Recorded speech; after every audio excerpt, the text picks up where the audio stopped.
righty, so very thrilled here to have Greg Peterson with us on the show. He's host of VSiN's The Greg Peterson Experience, Betting the Bracket and the Coast to Coast Hoops podcast. Greg, you do quite a bit over there at VSiN, the sports betting network. It's great to be on with you. Thank you so much for having me. And you know what? It's better to be a little bit too busy than to have a little bit too much time on your hands. So happy to do it all and happy to be on with you. Thank you. I couldn't agree more. You're always better off being a little busy than the other way around. So let's start off with the games that we got treated to Saturday. Start off with the first game, Kansas, Villanova. I feel like that kind of played out like it was supposed to, or kind of how a lot of people are predicting. Kansas winning 81-65 over Villanova. Jumped out to that fast start, 38-19, and Villanova just couldn't recover. Yep, exactly. Kansas getting out to that 10-0 burst to begin the game as well. That really put Villanova behind the eight ball. Villanova, to have any chance whatsoever in that game, they had to slow the game down. They had to keep themselves close in a game in which they had to play catch up. That was not going to be ideal for them. That's exactly what wound up happening, and Kansas just could not miss in the first half. I mean, Ochai Agbaji going 6 of 6 on his first 6 3-pointers. When you've got someone like a DeJuan Harris making threes, you know that it's just going to be a long night for you. You give Villanova so much credit for them being able to make the Final Four, but just without Justin Moore in that game, I don't know if Moore being in the fold would have led to Villanova being able to get a win, but I think it would have, at the very minimum, been able to allow them to stay at arm's reach a little bit more. But Villanova did everything that they could. Jay Wright, a tremendous coach. They were just outgunned in this game, plain and simple.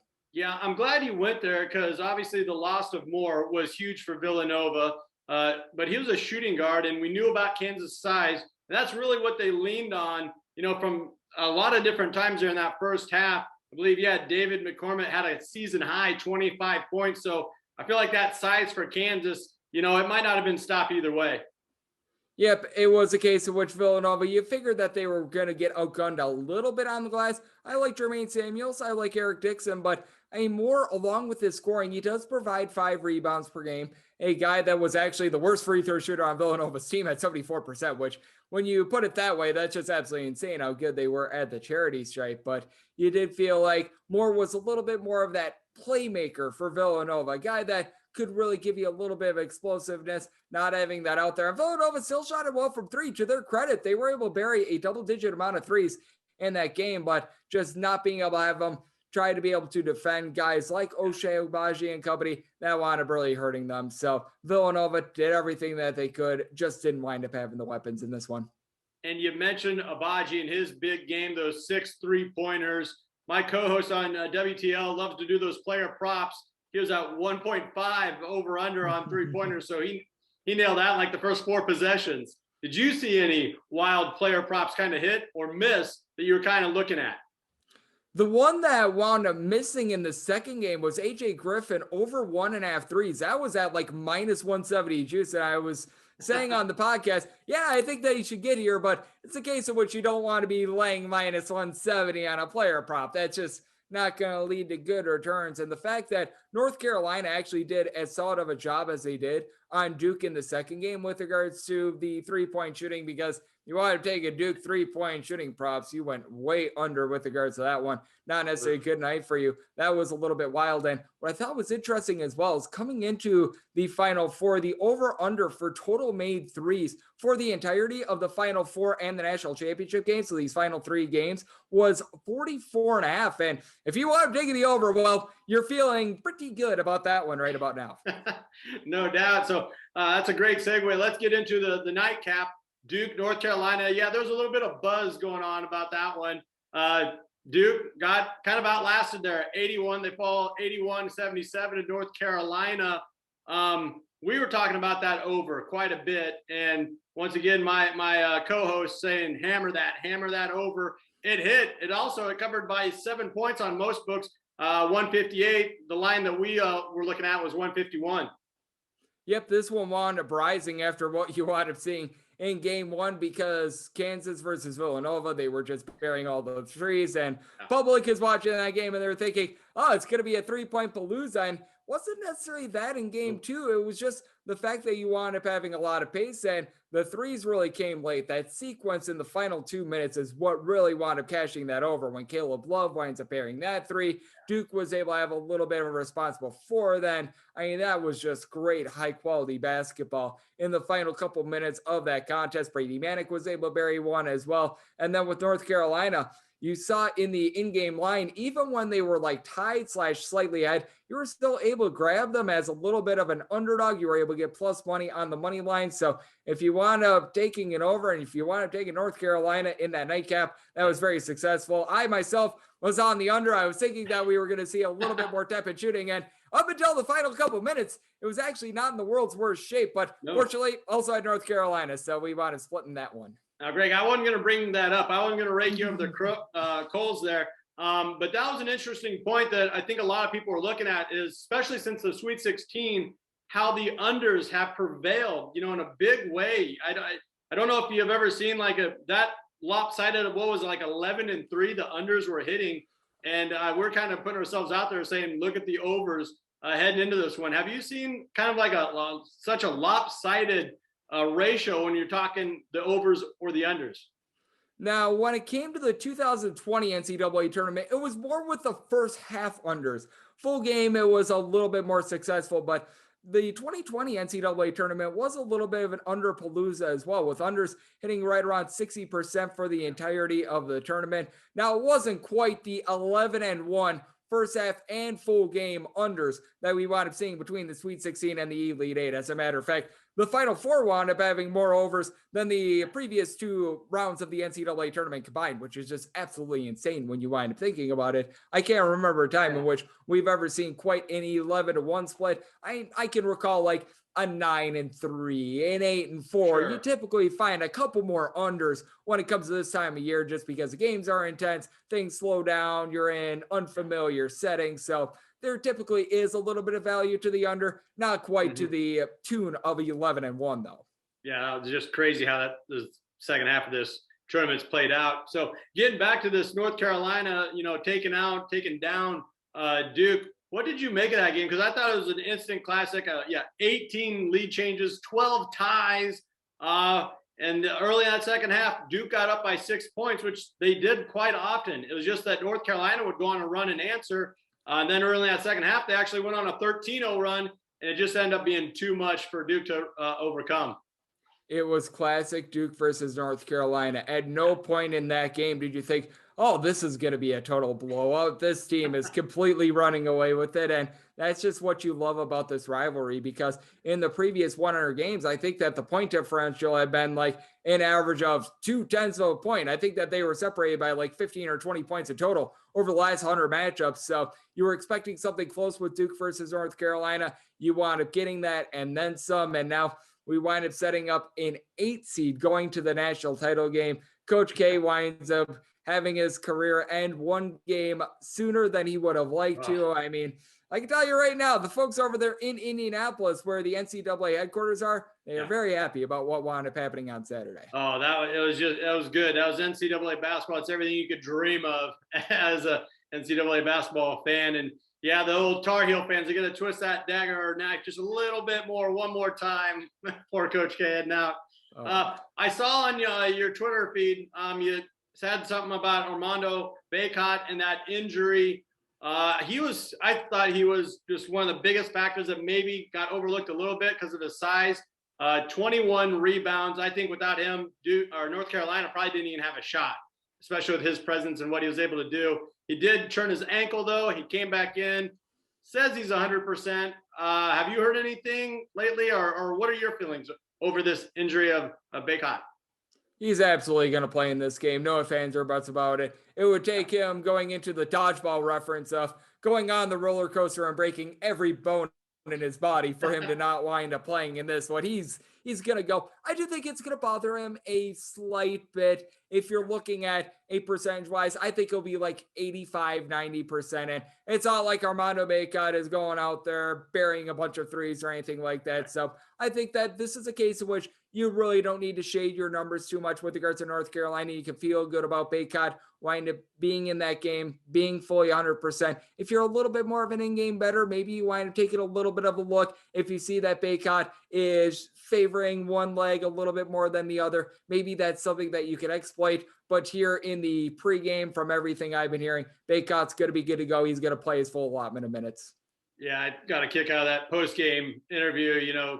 Coach Hubert Davis was like, no, he's playing. No, I don't care. He's going to go. Speaking of your Twitter handle, that's GUnit_81. Now, you're all over like you always are, professional capper. I think 10-13, you tweeted out your line for this championship game. You came out with Kansas as the 5-point favorite, a total of 149. I saw this line open up on a lot of books at 153.5. Where does that discrepancy come from? Why do you got just a shade lower there at that 149? I take a look at the way the Kansas is playing right now on defense, and it has been masterful. They've given up 65 points or fewer in 8 out of their last 9 games. So, as we know, North Carolina, they have been very prevalent with regards to their offense here in the NCAA tournament. But North Carolina is a team that they struggle a little bit more with their 3-point shooting when they're away from home. In Chapel Hill, they shoot right around 39% from 3, more in the neighborhood of 34 to 34.5% in a road and neutral court environment. In Kansas, they've been tremendous at being able to block off the 3-point shot. In their last 14 games prior to that game against Villanova, opponents have been shooting 27.5% from 3-point range. So I do take a look at Kansas in the way that they've been able to lock down so many different opponents. We saw it in the game against Villanova. Villanova buried a couple threes, but really past that, Miami, you take a look at all the games previous, that entire Big 12 tournament, they've been able to do an absolutely exceptional job on defense. And what I love about Kansas is that they're a little bit of a chameleon. If you need them to play fast, they're able to. If you need them to play slow, they're able to. They've shown that all throughout the NCAA tournament, and I do think that they're going to do a good job of locking down on defense. And with David McCormick, who you mentioned a little bit earlier, I think that he matches up relatively well with Baycott. I think that Baycott ultimately wins battle down low. I think that Baycott is going to grab a couple more rebounds in this game, but I don't think that it's going to be quite to the tune of 20 plus like we've seen the last 2 games for Baycott. So I think he provides enough of a speed bump. And I do think that if North Carolina is going to be able to win this game, they are going to need to go down low. And instead of getting a bunch of threes, that'll lead to them getting more 2s, which is why I do like that under a little bit more. Okay, so you kind of led me right into it. You like the under. Do you like any of those player props? We're talking rebounds. We're talking Baycott. Has there been any lines that have kind of caught your eye that you're kind of looking at? There's not really a lot. I'm not necessarily much of a player prop person myself. If I'd be looking at anything, I'd be looking to try to take a look at perhaps a little bit of an under at reasonable juice. At last check, Brady Manick at 16.5 with minus 105 juice on the under. That could be calling my name a little bit more, but it's not something that I take a look at too much. And one thing as well, I noticed this with DraftKings, a lot of books, they do not have Armando Baycott player props up right now, which means that you could wind up seeing a little bit of different numbers in the AM as well. So I don't have a ton with regards to the player prop market, and that is something that you want to be watching out for because you might wind up seeing some books not offering Baycott until a little bit more is known about him in the AM. And you do a lot of work with DraftKings, and you're all over those in-game type of situations. Do you think them not coming out with some of these props that, a lot of guys just go crazy with and they just love them? Do you think it might have something to do with that ankle injury? They're just kind of waiting it out. They want to get as much information possible before they put something out there?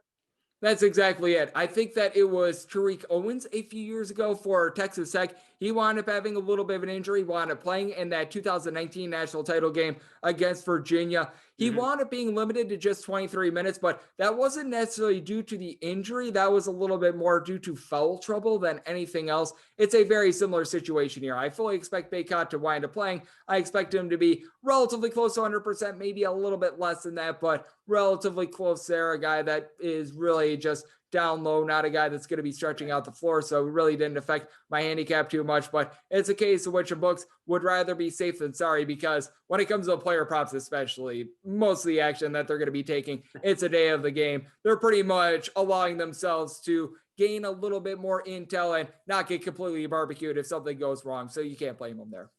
So you kind of like the under then for this championship game. What about that -5 Kansas? I mean, you mentioned Kansas defense, how they're really clicking on offense. Are you a rock chalk Jayhawk here? Yep, I'm willing to lay the points with Kansas. Saw a lot of 4s out there. Seen a couple straight 4.5s. If you've got a 4.5, I would rather lay the 4.5 rather than take it. But with that said, I would say shop around for a 4 because you never know when that's going to come into play. But I am on Kansas. I wound up taking them with my bracket to win the whole shebang and wound up talking about it a little bit earlier. I do think that Remy Martin, such an X factor when it comes to Kansas. He wound up prior to the Elite Eight seeing his point total increase in 8 consecutive games. Jalen Wilson, I think, is going to do a solid job on Manic, which is why when we were talking player props, the one that I'd be taking a look at is him under, because with Wilson has been able to, since late January, average right around 13 points, 8 boards, shoots right around 32% from 3-point range since that time span. So he's really been able to come on strong for Kansas. And Ochai Agbaji, we were talking about him earlier as well, the way that he's able to bury threes. I think that he's going to do a good job on Caleb Love, because Love has had some great March moments, but Ochai Agbaji, legitimately one of the best on-ball defenders in all of college basketball. He's able to shoot threes himself. So I'm on Kansas and I'm on the under in this game. Yeah, you kind of go back to that length that Kansas can play with, their team length, and they might have something inside on North Carolina too, just across the board. You know, they might be a little deeper, might be a little bit more athletic.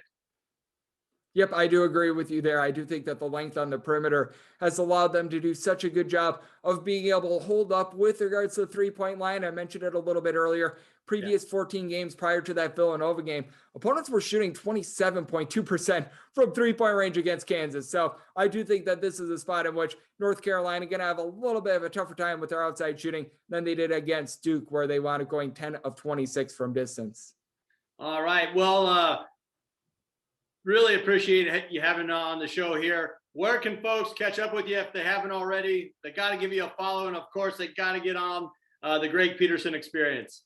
Absolutely. The Greg Peterson Experience now going to be on Saturday from 10 p.m. Eastern time to 1 a.m. So we're moving up a little bit there. College basketball season is coming to an end. So we're going to be getting done a little bit earlier on VSiN because there's a little bit less when it comes to NFL season. Typically in NFL season, I do more 1 to 4 a.m. Eastern time, which I'm sure that that'll be the case once again come the fall time. But also coast to coast hoops, even during the off season, we're going to be keeping up with all the transfer portal movement. We wound up seeing even a move in college basketball with Thad Matta being hired on by Butler. So we're going to be preparing for the next season. And then for all the podcasts, all the shows I do, I always tweet out all my appearances at gunit_81 on Twitter.